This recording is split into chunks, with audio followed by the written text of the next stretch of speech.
नमस्कार। आइए कनिष्ठ उंगली के बारे में बात कर लेता हूँ।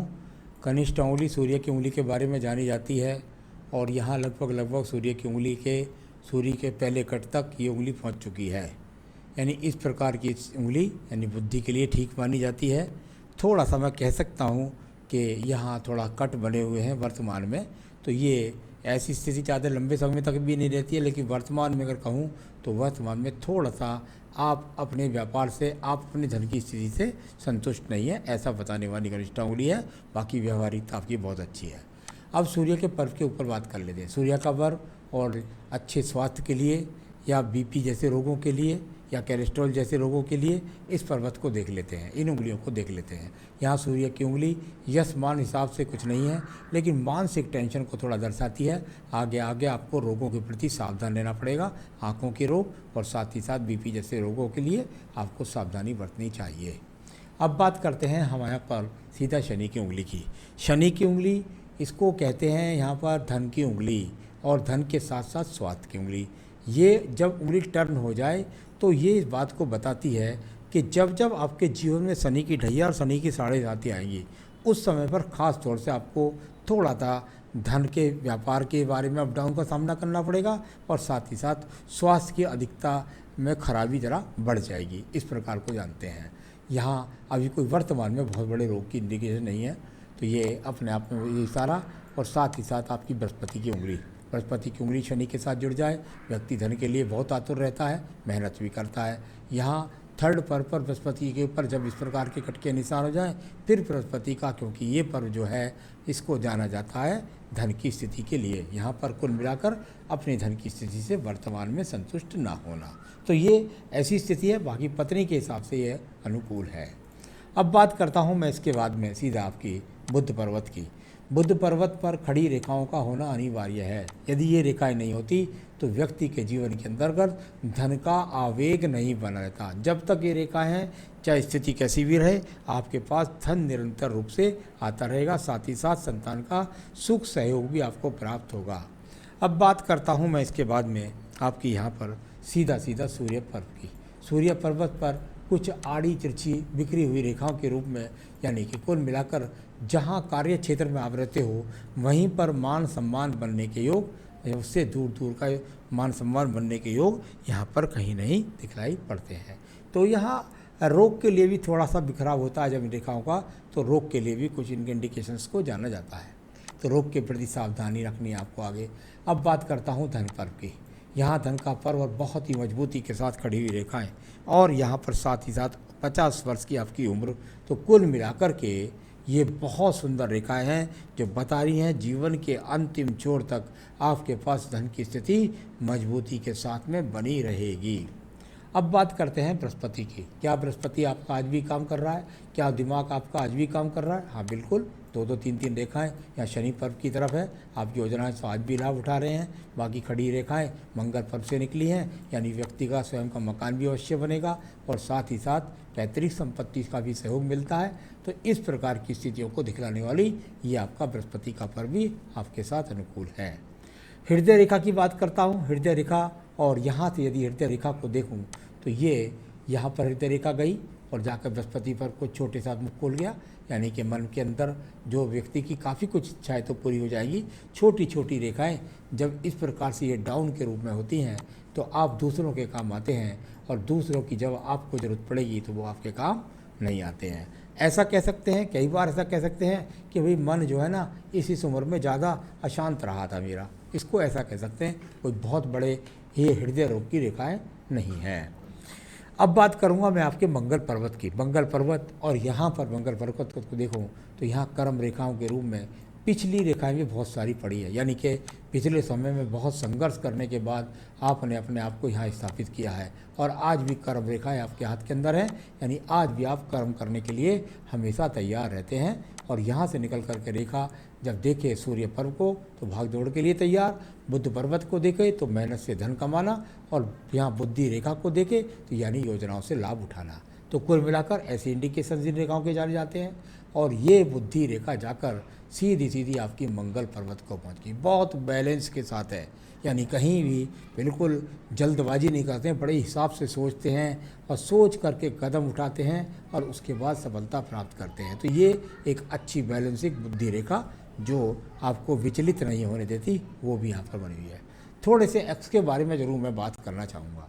ये एक्स के रेखाएँ जब इस प्रकार से यहाँ बन जाती हैं, थोड़ा आगे भी, छोटा यहाँ पे भी, तो ये आगे वाले चिन्ह बोलते हैं, इनको बोलते हैं हमारे यहाँ सर्जरी चिन्ह, या ऊपर वाले एक्स को बोलते हैं थोड़ा पत्नी के साथ में टकराव।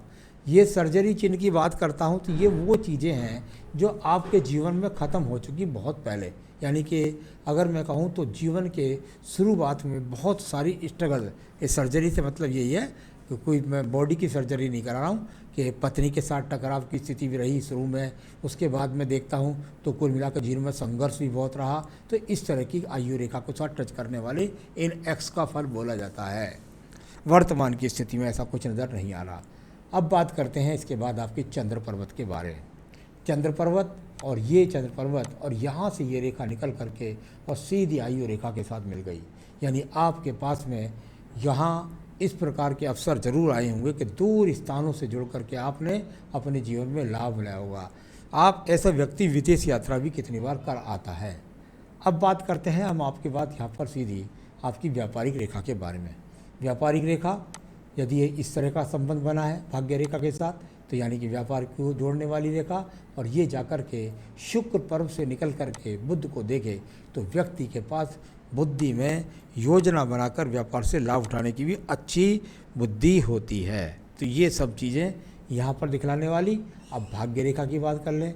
चंद्र पर्वत से भाग्य रेखा का संबंध भी वही बताता है कि दूर स्थानों से जुड़ करके आप अपने जीवन में अच्छा धन कमाएंगे और प्रगति करते हुए ये रेखा लास्ट तक आपके जीवन में धन देती रहेगी। यानी जो भी आधार आपके जीवन का अभी है वो जीवन के मरणंत अंत तक आपको धन का आगमन देता रहेगा। बहुत ही सुंदर रेखा आपके पास है।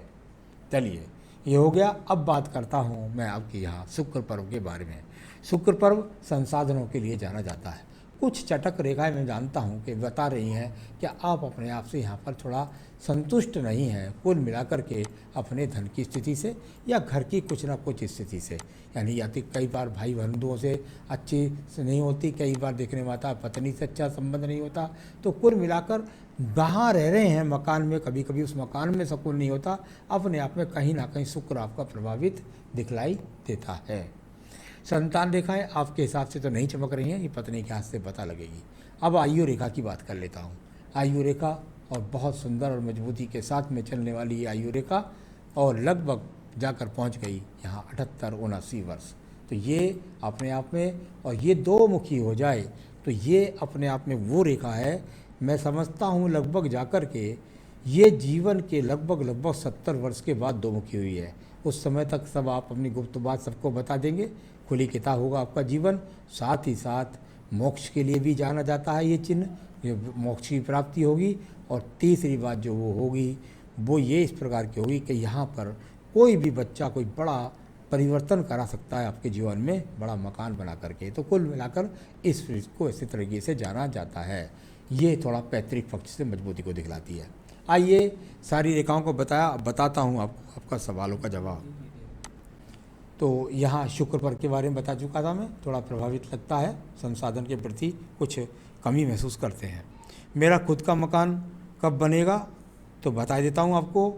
यहाँ 2022 से लेकर 2024 के बीच में आपका मकान बन जाएगा। आगे की ज़िंदगी कैसी रहेगी? बेहतरीन बीतेगी। क्या कोई बड़ी बीमारी की दुर्घटना का योग? अभी हाथ में कम से कम दो साल तक तो ऐसा कुछ भी नहीं दिखाई दे रहा। ये अचानक आते हैं ये वाली रेखाएं। भविष्य में मेरे पास कैसी सुविधाएं होंगी? बेहतरीन सुविधाएं होंगी, जो आप सब चाहते होंगे सब कुछ आपको मिलेगा। औलाद से मेरे रिश्ते कैसे रहेंगे? बृहस्पति बिल्कुल योग कारक है, बुध योग कारक है, बिल्कुल आपके अच्छे संबंध रहेंगे। पत्नी की ज़्यादा तबीयत खराब रहती है। पत्नी से कहें कि वो रोज़ाना अपनी इस पूजा में देवी कवच, दुर्गा सप्तशती में एक देवी कवच होता है, उसे नित्य पढ़ा करें। उनका स्वास्थ्य 3 महीने तक लगातार पड़ गई तो बहुत अच्छा हो जाएगा। अपने भाइयों से मेरा लेन देन कैसा रहेगा? थोड़ा सा नॉर्मल रहेगा, सामान्य रूप से रहेगा, न लाभ न नुकसान। आगे मेरा बिजनेस कैसा रहेगा, तो चलिए बिजनेस आपका आगे बहुत बेहतरीन रहने वाला है। सारी रेखाओं, सारे पर्वतों को मैंने बताया, कुछ पूजा बता देता हूँ, वो कर लीजिएगा। जीवन में जो भी रुकावटें आएंगी वो भी दूर हो जाएंगी। फायर ओपल तो आपको पहनना है, फायर ओपल आपको मिल जाए, ये आपके स्वास्थ्य को भी ठीक रखेगा, आपकी धन की स्थिति को भी ठीक रखेगा और बिल्कुल आपको युवा बना के रखेगा। तो यहाँ फायर ओपल आप चाहें तो मुझसे मंगवा सकते हैं, मैं आपके स्थान तक पहुँचा सकता हूँ। अपनी पूजा में आपको रोज़ाना संकट नाशन गणेश स्रोत और रुद्राष्टकम पढ़ना होगा। संकट नाशन गणेश स्रोत और रुद्राष्टकम, भाई इतना करिए, जीवन में सुखी रहिए, यही मेरी शुभकामनाएं। नमस्कार।